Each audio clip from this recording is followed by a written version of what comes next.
Hal yang ketiga yang kita belajar dari Daud. Coba kita lihat. Ayat 7 itu. Ayat 7, di dalam bagian itu dikatakan, aku memuji Tuhan yang telah memberi nasihat kepadaku. Itu tolong digarisbawahi. Ya, pada waktu malam hati nuraniku mengajari aku. Ini yang ketiga, Bapak Ibu Saudara, rekan-rekan semua, supaya kita menjadi orang yang kuat. Ketika kita menghadapi perjuangan dalam hidup kita, menghadapi tantangan, menghadapi masalah, supaya kita tetap kuat, kita mesti apa? Kita mesti jadi orang yang mau belajar dan mau diajar. Daud mengatakan jelas sekali, Tuhan yang mengajari dia, dan dikatakan hati nuraninya terus mau belajar, mau diajar. Nah, kadang-kadang dalam kehidupan kita ini, kalau kita mau jujur, kita ini seringkali terlalu sombong, terlalu egois. Kita nggak mau belajar, nggak mau diajar. Kadang-kadang kalau sumama lewat firman Tuhan, entah renungan yang kita baca tiap hari, entah dengerin khotbah, kadang-kadang kita dengerin khotbah cari yang enak. Kalau ada khotbah yang, wah kena di kita gitu, langsung kesinggung. Bukannya bersyukur karena ngerasa diingetin sama Tuhan melalui hamba Tuhan itu, tapi kadang-kadang ketika dengar khotbah yang kena buat dirinya kesinggung. Langsung mungkin bilang sama pengurus, udah jangan diundang lagi tuh pendeta, gue nggak suka dia ngomong. Tapi saya yakin di PDPK nggak ada, di PDPK nggak ada, di persekutuan yang lain, di persekutuan yang lain. PDPK nggak ada yang ngaku gitu ya, Kak Pingkan ya. Mari kita belajar, kita punya hati nurani, kita punya roh, mesti terus mau belajar, mau diajar. Lewat firman Tuhan, kita belajar sesuatu. Lewat pasangan kita belajar sesuatu mestinya. Kita diajar sesuatu. Lewat berkat-berkat yang kita terima dari Tuhan, kita harusnya belajar sesuatu. Bagaimana memanage berkat-berkat itu. Bahkan lewat masalah-masalah yang kita hadapi, kita harusnya belajar sesuatu. Nah, Bapak, Ibu, rekan-rekan, ini yang ketiga. Di dalam perjuangan kita, dalam perjalanan hidup kita, bagaimana supaya kita menjadi orang yang kuat. Bahkan semakin hari kita semakin kuat. Maka yang ketiga, miliki hati yang mau belajar, mau diajar. Nah, ini penting. Ini yang penting. Yang keempat, coba kita lihat. Yang keempat, terburu waktu saya habis ini. Yang keempat, kita lihat ayat yang ke-8. Nah, ayat yang ke-8. Nanti saya takutnya dimarahi sama Kak Teti ini sebagai supervisor. Ayat 8. Aku senantiasa memandang kepada Tuhan. Ini statementnya Daud ini bagus. Bagus. Bagaimana supaya di dalam perjalanan hidup kita, di dalam segala perjuangan kita, di dalam segala kejadian yang kita alami, masalah-masalah yang kita hadapi, kita menjadi orang yang kuat. Maka yang keempat, kita perlu memandang kepada Tuhan, fokus kepada Tuhan. Nah, ini di surat yang dikirim sama Bu Weni juga ngomongin tentang Daniel, nyinggung tentang Sadrak, Mesak, Abednego. Mari kita belajar, kita lihat Sadrak, Mesak, Abednego khususnya nih. Kalau kita lihat, dia ngalamin tekanan dari Nebukadnezar. Disuruh nyembah patungnya Nebukadnezar. Tapi Sadrak, Mesak, Abednego berkata jelas dan tegas. Statementnya itu jelas. Tuanku Raja, tolong diingat, ini kalau saya terjemahkan ke bahasa bebas ya. Sadrak, Mesak, Abednego mengatakan, kalau Allah yang kita percaya ini mampu ngelepasin kita, dia bakal ngelepasin kita. Tapi kalau semua enggak, tolong Tuanku Raja ingat, kita bertiga ini enggak bakalan nyembah patung Tuhanku. Artinya apa? Ada mukjizat, enggak ada mukjizat, statement mereka jelas. Mereka tetap fokus kepada Tuhan. Mereka tetap taat kepada Tuhan. Nah, ini yang penting dalam hidup kita. Waktu kita ngalamin masalah, waktu kita ngalamin pergumulan, ketika kita ngalamin tekanan dalam hidup, fokus kita ini kemana? Saya seringkali ketika khotbah, saya suka katakan gini, kalau kita ngalamin masalah, fokus kita kepada masalah, capek hidup kita. Suteres kita. Depresi kita. Iya kan? Saya sering kali bilang, contoh Daud ngelawan Goliat itu contoh yang saya suka sampaikan dimanapun. Saya nggak pernah bosen. Saya sering kali katakan gini, harusnya peperangan Daud melawan Goliat itu, harusnya bukan Daud yang menang. Harusnya Saul. Kenapa Saul? Satu, Saul itu raja. Dua, dia punya tentara. Tiga, dia punya senjata. Tapi kenapa Saul itu nggak menang melawan Goliat? Karena ketika ngadepin Goliat, fokusnya Saul hanya kepada Goliat. Fokusnya Saul hanya kepada masalah. Fokus telinganya Saul hanya kepada perkataan-perkataan Goliat yang mengintimidasi tentara Israel, yang melemahkan tentara Israel. Nah, kita jalanin hidup juga sama.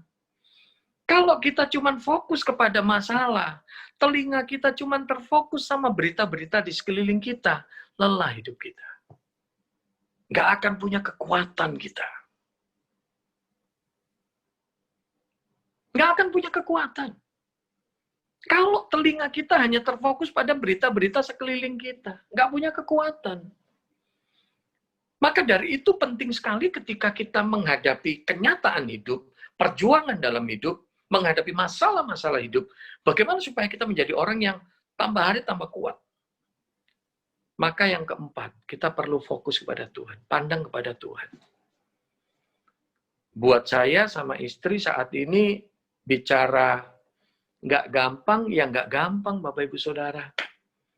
Kita ngalamin beban pergumulan, ngomongin badai yang wah gede banget. Kita ngalamin kehilangan yang ditipu sampai 1,3 M hilang. Dan saya harus beresin hutang kurang lebih 700 juta. Gak mudah. Makanya mobil sampai dijual, rumah ngontrak. Tapi buat saya sama istri sampai detik ini bersyukur banget. Kita ini nggak pernah berantem. Hanya dua hal yang selalu saya pegang. Saya cuma berpikir gini, firman Tuhan bilang, pencobaan yang kamu alami, pencobaan biasa, nggak melebihi kekuatan manusia. Jadi saya berpikirnya bahwa, oh ya kalau Tuhan izinin ini terjadi, ya berarti Tuhan tahu kekuatanku, ya sudah. Dan yang kedua, firman Tuhan juga bilang, segala perkara dapat kutanggung di dalam Dia yang memberikan kekuatan padaku. Dan itu yang jadi kekuatan. Makanya saya sama istri, kita berdua saling ngingetin, saling nguatin. Mari kita belajar, jangan fokus kepada masalah. Memang nggak bisa dipungkiri, kita menghadapi masalah. Kita menghadapi perjuangan dalam hidup. Kita ngalamin kesulitan dalam hidup saat ini. Tapi fokus bukan kepada masalah, tapi kepada Allah. Ini yang keempat. Dan yang kelima, yang terakhir, haleluya. Ini mukjizat terjadi kalau bicara terakhir. Ini yang ngantuk dicelikkan, yang loyo dikuatkan. Haleluya. Ayat 8 di dalam bagian itu dikatakan, aku senantiasa memandang kepada Tuhan, karena Ia berdiri di sebelah kananku. Saya suka itu. Dan Daud berani berkata, aku tidak goyah. Ini yang kelima. Bagaimana supaya dalam perjuangan hidup kita boleh menjadi orang yang makin lama makin kuat, orang yang nggak gampang goyah. Maka yang kelima, miliki keyakinan Tuhan bersama dengan kita. Tuhan nggak pernah meninggalkan kita kok. Tuhan nggak pernah tinggalkan kita. Mari kita belajar, ketika kondisi kita baik, keadaan kita baik, mungkin pekerjaan kita baik, bisnis kita baik, kita sehat, hidup kita enak, kaya raya, duit kita banyak. Banyak orang mau berteman sama kita. Banyak orang mau bersahabat sama kita. Nggak kenal pun minta-minta kenalan sama kita. Tapi ketika kita ngalamin masalah, ngalamin kesulitan, mungkin ngalamin sakit yang berkepanjangan, kita ngalamin mungkin kena PHK atau apa-apa, nggak banyak orang yang mau dekat sama kita. Bisa jadi satu persatu mulai menghindar. Tapi mari kita belajar. Firman Tuhan katakan jelas sekali. Daud berkata, Tuhan berdiri di sampingnya. Tuhan nggak pernah tinggalkan dia. Orang boleh ninggalin kita. Tapi Tuhan tidak pernah meninggalkan kita. Itu yang akan jadi kekuatan buat kita. Bapak Ibu, rekan-rekan, mungkin hari ini ada di antara kita yang lagi ngalamin pergumulan-pergumulan yang berat, masalah-masalah yang berat.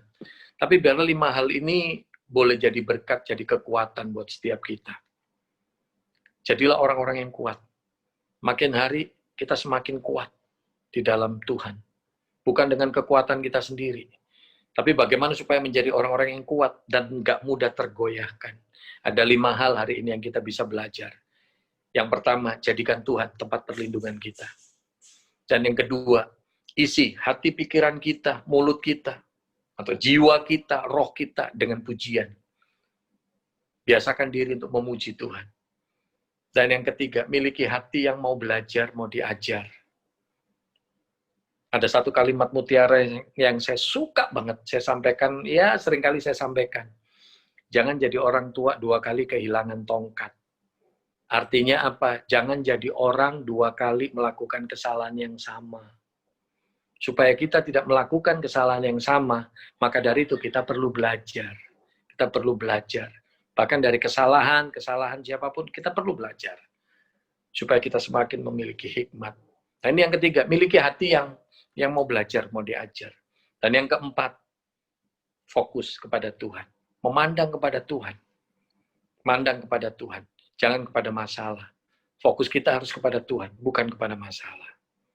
Tapi yang kelima, miliki keyakinan bahwa Tuhan ada bersama dengan kita. Tuhan berdiri di sebelah kanan kita.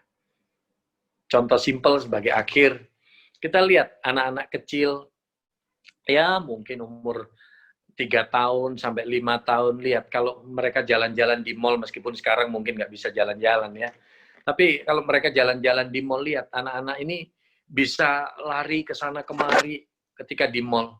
Kenapa mereka bisa lari ke sana kemari? Mereka happy. Karena mereka tahu persis mama papanya ada. Mama papanya ada. Mama papanya ngawasin dia.